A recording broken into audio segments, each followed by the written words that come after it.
you would find yourself on the cusp of another mystical, magical, musical, groovy moment of an expirating dream in the return to the Perfumed Gardens with What the World is Coming to, me, Rik Strange. Hey, today we got that old record bag loaded with psychedelic fuzzy wedges and fountains of diversity to quench your noteworthy taste buds. Up on the table of Turnus first is a Welsh band from 1967, and they were called Man.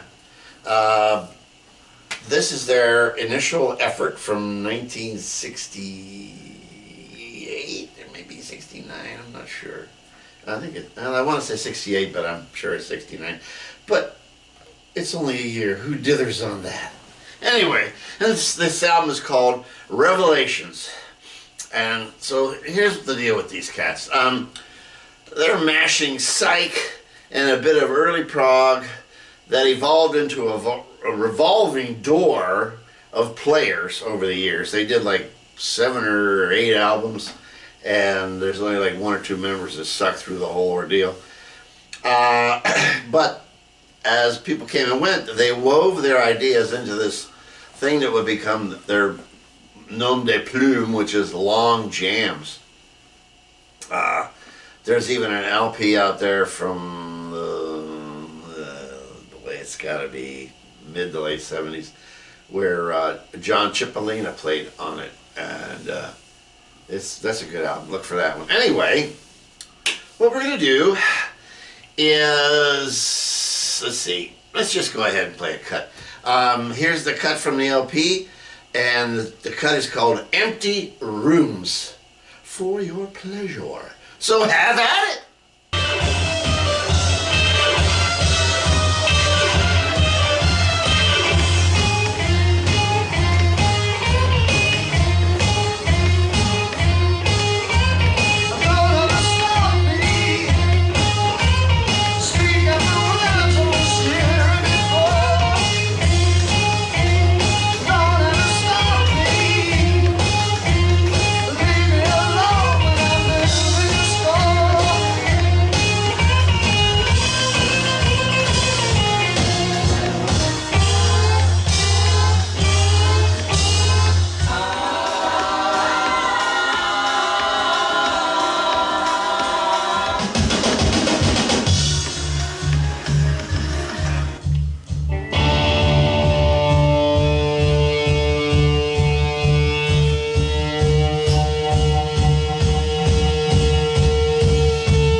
That's a nice groove there. I say it kind of gets swampy, and it's happening. As you can see, where they can use all this material on the album if you listen to the whole thing. It's not a concept piece, but you can see where everything is getting set up for a long time jam. Everything is wide open. This is the cover of the album. That's the front, and here's the back. And they were on the Long Gone label, right? Real Gone Music. Ew, I had to correct myself. Okay, let's talk about this. You know, the LP drifts along in a lifeboat on the seas of LSD-inspired dreams. I wish. Mostly a group of songs that are already trending towards the future of the psych prog jams. The heavy usage of a fuzzy guitar and a Hammond B3 organ which was becoming a real popular instrument in '68. You know, there was early Deep Purple, but there was certainly Steppenwolf. Anyway, let's see what was I going to say. Oh, that stuff floats through the whole disc, so it makes the album for a pretty enjoyable experience. I mean, I like it. It's worth finding. You know, you search it out, grab onto it, and I would be careful about things down the road because it came a bit more proggy for me. But in the beginning, hey, they were doing Psychedelic stuff, man. It's just time out. Okay, they were very much a group in progress, like I was saying, but they're worth finding, so that's enough. Up next, I'm going to jump into my favorite, which is the Daily Double. I mean, I can't help myself. Everyone in a VC knows the next tuner, and it's The Train Kept A-Rolling. Now, the original version was written in 1951 by a cat named Tiny Bradshaw, and he had a band, and you need to check it. I couldn't find can't find any vinyl. So I suggest that you check it out on YouTube. It's there, and he plays the whole thing live. It's killer. It's really good. Originally, it was a jump blues thingy. It's still a carryover from the, you know, the R&B thingy-dingy that was hanging on after the war, after the Second World War, and became pretty popular. Anyway, I like it. It was a natural flow then for this thing to touch on the rockabilly bass, which is where we start today. In 1956, and you've heard this name before, our aforementioned Johnny Burnett Trio, I mean, this guy cranked them out. And he took this thing, and he really turned it into a hit. And let me tell you, when he took that sucker out for a drive, he just never looked back. So let's dig on it now. I mean, it's so cool. It's so very cool.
Crazy overloaded guitar slinging.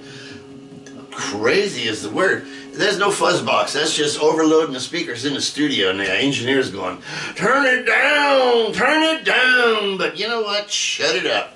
Anyway, let's just jump ahead to March 30th, 1968, which is what? Let's see, 17 years later, for a trippy version by those swingers, the Yardbirds, with Jimmy Page driving the bus. So check this one out. It's a live cut. Go, baby, go.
edition came from their final tour of the States as the Yardbirds. And they played this gig in New York City at the Anderson Theater. Okay, so I got it via a reissue that came out some years back. And it's pretty cool. There's the outside. Then you got the inside where there's a bitchin' book. I showed this some time ago. It's really got great stuff. I mean, this is killer. You just, if you like this kind of stuff, and I do, and I'm sure most of you also do, it's got some groovy stuff in here. I'm liking it all. And it's actually a double LP. But let me talk about the live version, because that's what we're all about here. Now, rightly so, Jeff Beck is the one that punched this thing out on their Rave Up album, which was their second LP release, but it wasn't live. It was a studio version, and I was shooting for a live version, so that's what we're going to have here. Okay, so anyway, originally that bootleg, more or less, because I actually had it on a bootleg before it was released. No, I had the bootleg in like 72 or 73, but Epic had released that particular concert on their own, and it was called the Live Yardbirds with Jeff Beck. And in 71 it hit the shelves, and then practically overnight Page pulled it because it was such poor quality. But what he had done, like he's done with so much of the Led Zeppelin material, he got it back together. He remastered it at a much later date, and that's where we come up with this. And it's on here. That's kind of cool. So, like I say, it's a double LP. Here's the deal.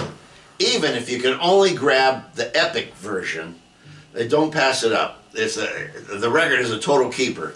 Even a rough mix is better than none, and it's good Yardbirds with Beck. It's kind of a rushed set, I must say. They only played for 45 minutes, but it's totally killer. It's no trash. It's no filler. It's all happening. So let's we're going to move on today with I got a lot of turf to cover. So let's talk about some more diversity. Here's something I like to glom onto. There's a desire in me for French music in the pop vein of the 60s in France, and it was called Yee Yee. Y-E-Y-E. Yee Yee. Yee Yee. And yeah. Oh, it could be yeah. I don't know. Anyway, we're gonna break out some Brie and Baguette for a listen to a 1968 LP called the original first LP in '68. Getting stymied here. It's the first LP that was ever credited with being a French rock concept LP. I think it's 8 songs total, and it all blurs just together.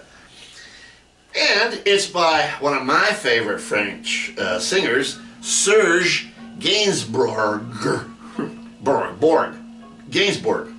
Yes, that's it, Gainsbourg. And the name of the album is La History de Melody Nelson. Serge was a renowned singer, actor, composer, and a movie director, and he was also kind of a womanizer. No, he was a womanizer. He was hanging around Bridget Bardot for a long time, and then they had a real ugly breakup. If you get a chance, check out their song Bonnie and Clyde. I love it. My friend Thane hates it, but I love it. And getting back to Serge, he went from jazz to pop to rock to funk to reggae and even some early electronica.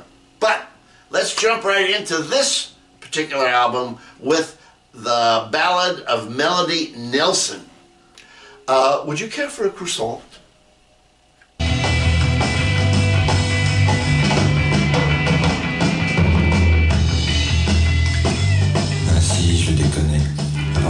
perdre le contrôle de la Rolls.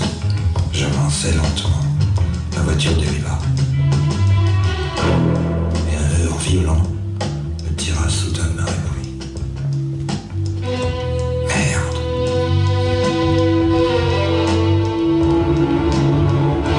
J'aperçus une roue de vélo à l'avant qui continuait de tourner en roue libre.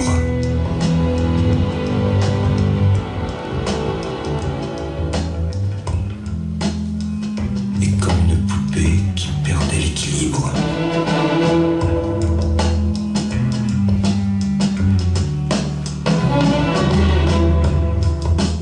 La jupe retroussée sur ses pantalons blancs.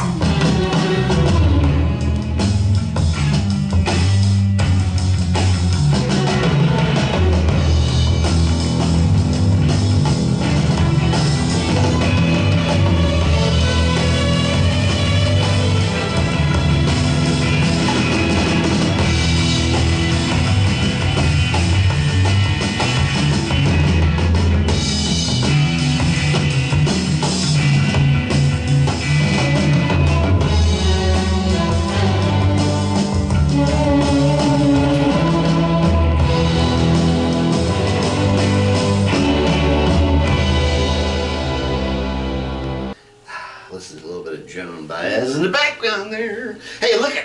I told you it was going to be something a little different. This is the record. And this is a little Tootsie that Serge fell in love with after the ugly breakup with Bridget Bardot. It's Jane Birkin. She's got the cute little pouty face.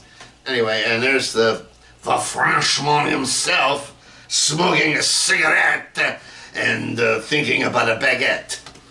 Anyway, let's show you. Oh, it's on clear plastic. You know, I kind of like this more than the colored stuff. I like this a lot. And yeah, it's on the Lita label, if that matters. No, that's not true. It's on the Light in the Attic label. I'm sorry. Excuse me. Oh, forget it. That ain't gonna happen. Lita stands for. Huh? Light in the Attic. Oh! Wow. See why I bring her? She can find her way home, too. Okay. Let's see. If you ever wondered what else was in my crates, wonder no more. I, myself, am a rather eclectic collector. That's for sure. Yeah, so is a lot of other things. That spoken word over music is classic Serge. Hey, no excuses here. I love this stuff, mon frere. Okay, enough said. Slamming the Gate closed today is a totally stumbled upon, fuzzy, psychedelic, mystical trip from a cat named David Del Conte, also known as Damon. Don't ask me. Our hero was born in Rochester, New York, and he would eventually, gravitate to the West Coast with family. He got a little older, he got married, had 3 daughters, got divorced, hit the road again, met George Harrison and Ravi Shankar at a retreat in Big Sur back in, had to have been 67, and he dropped a bit of acid, and he would go on to create the 1969 blending of folk, world music, and mystical rock. And the LP is called Song of a Gypsy. I mean, this is really worth waiting for. But wait no longer. Here's a dab-a-looya called Song of Gypsy. Hey, can you hang on to a dream?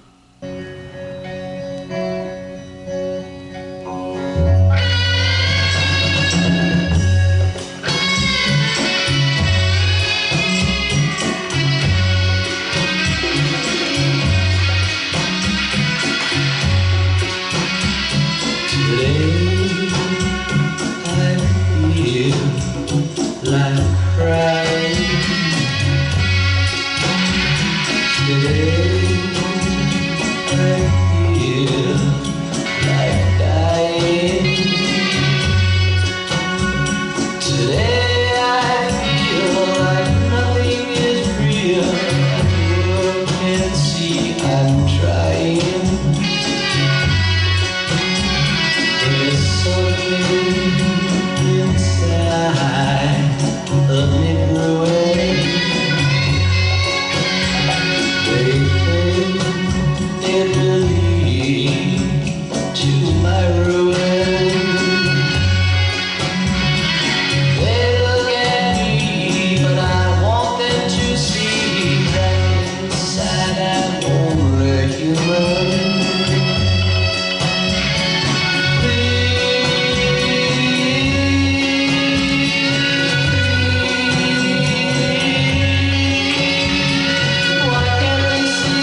hit to keep that swirling buzz going here, you know.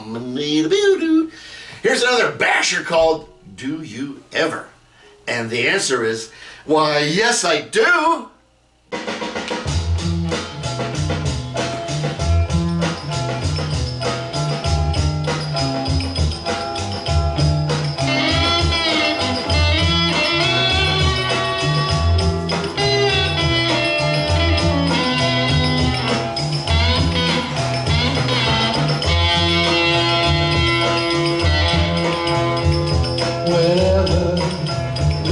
Together in days of sunshine or stormy weather, don't you feel me loving you?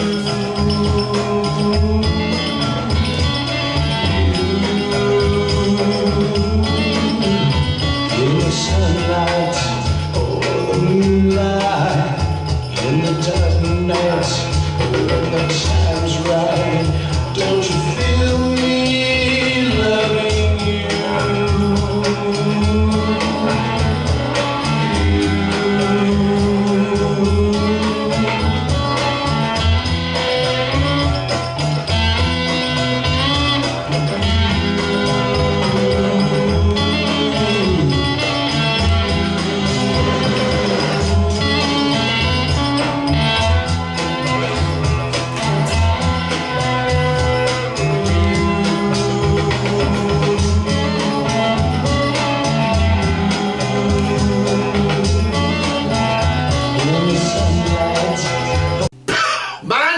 End of story. Hey, here's the deal. Before I go any further, I recommend you Google this cat and look for. You can look for Damon, D-A-M-O-N, or you can look for Song of Gypsy, and there's a blog guy that'll pop up, and it'll give you this. The guy's whole story. Anyway, this is the record. Pretty cool picture. Okay. And this is I do, I like him. Oh, it's another clear one. And yes, indeed. And it is on the I can't read it label. Oh, it's called You Again? Who knows? Anyway, let's talk about this.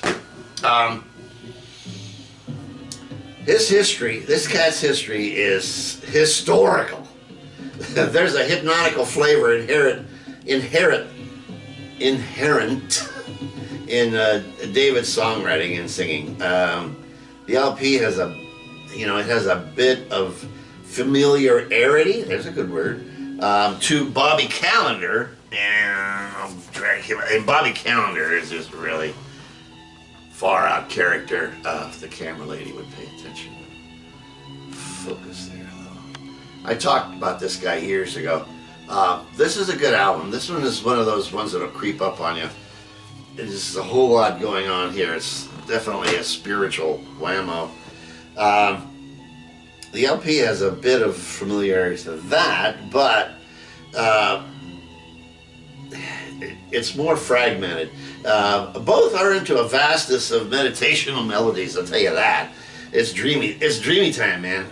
The fact is, I do like the Damon LP more, and it's because of the fuzz, but it's in a low gear, the whole record. It doesn't just come right off the stage with stacks of Marshalls laying you out on the dance room floor. This is cool stuff. The LP was privately pressed by him. I think there was only 1,000 copies ever made. And, thank goodness that the disc has been reissued twice. I think one was in 2005. And I don't know when the other one was. I know it might have been, I don't know, it might have been a record store day thing. I don't know. I don't really keep up with that too much. But anyway, everything is the original except the cover. The cover originally was a drawing, and this is a photograph. But the original LPs are hard to find, and they were cowabunga range of price. I mean, forget it. This one's going to be blasting around our digs for a long time. I want you to check out his history. Once again, I got to remind you guys, because this is important. It was a man that was in search of himself, and I think the record reflects that, and that's why it's like that, you know. It's, wow, you know, it's floating time, Jack. Now, before we run off from today's enlightenment, I have the soundtrack playing from Silent Running. Okay. And this record, well, this movie came out in '72. I saw it at the theaters. It was,